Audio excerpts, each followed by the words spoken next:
Could you please first introduce yourself a little bit? Uh, my name is Rick Berg. I teach English literature and American literature at USC. I have a PhD, a couple of other degrees. I've taught in other colleges. Uh, for a long period of time, I worked on, and still work on, as a matter of fact, text and books and movies about the war in Vietnam.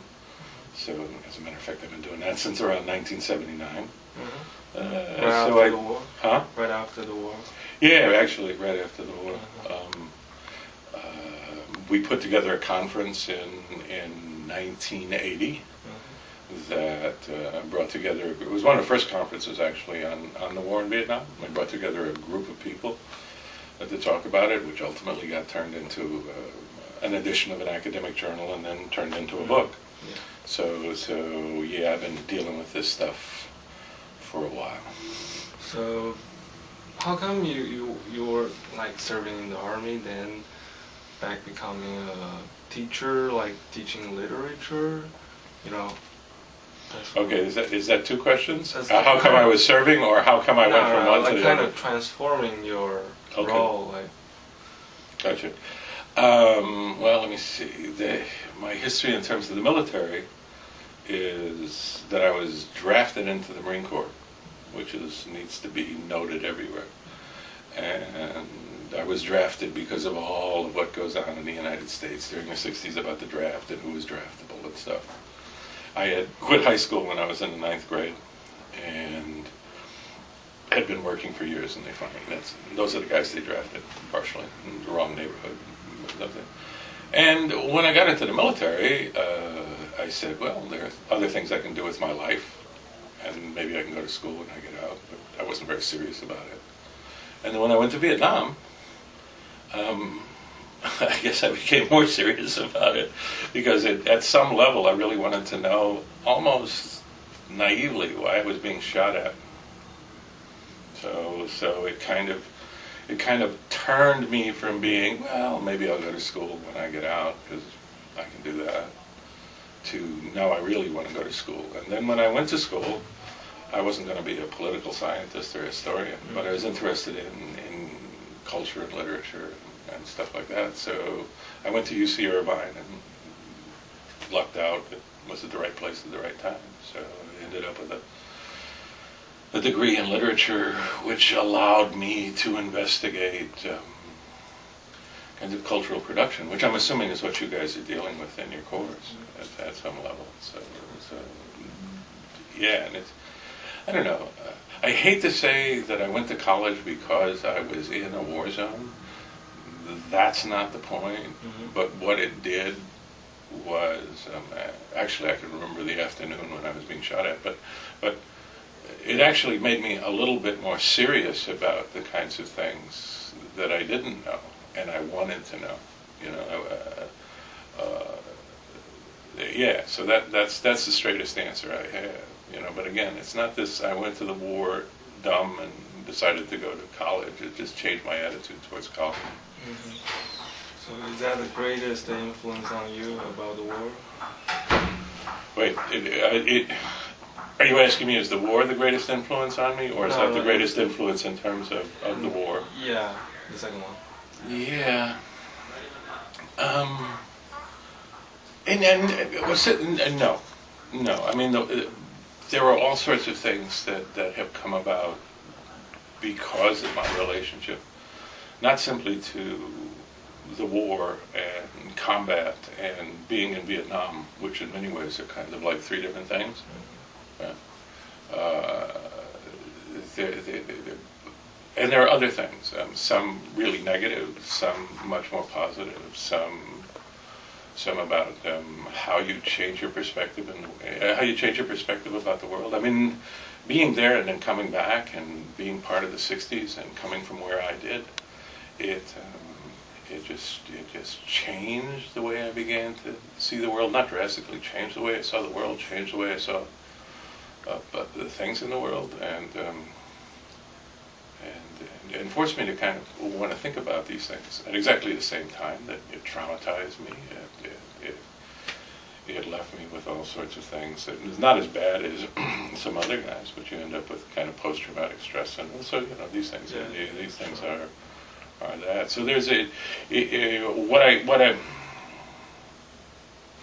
guess what I will say is that there is it has been a profound influence on my life. Now, if you would have asked me this question 25 years ago, I might not have said the same thing. But now I'm getting older and further away, and I can begin to see how being there, involved in that war, caught up in aspects of combat, those three, again, keeping those three things separate, it had a kind of change in my life. So all of that has.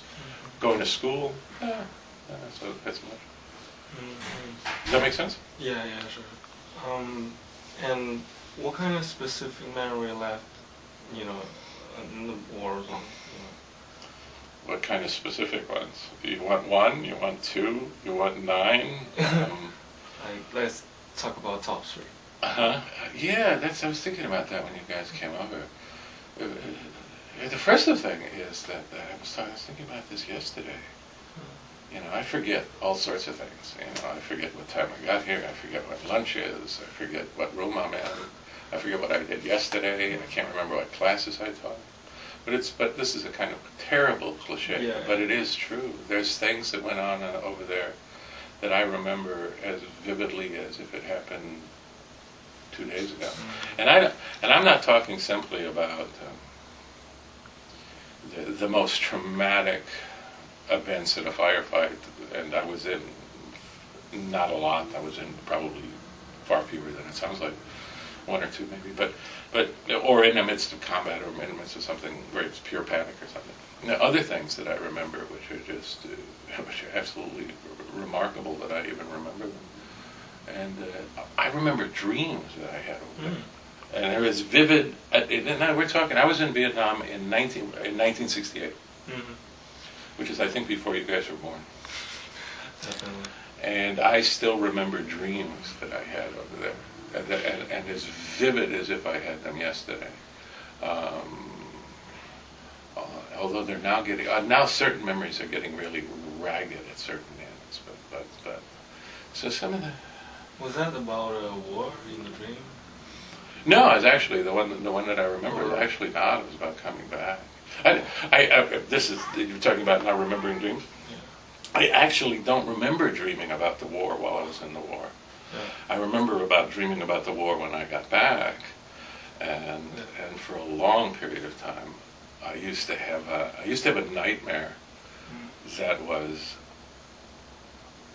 I had been called up, even though long after the war was over. I used to have a nightmare in which there was a civilian, and I had been called up to go back to the war, and it was just awful. And it's odd because it was not so much going back to Vietnam, right? Because these are 2 different things, right? There's two.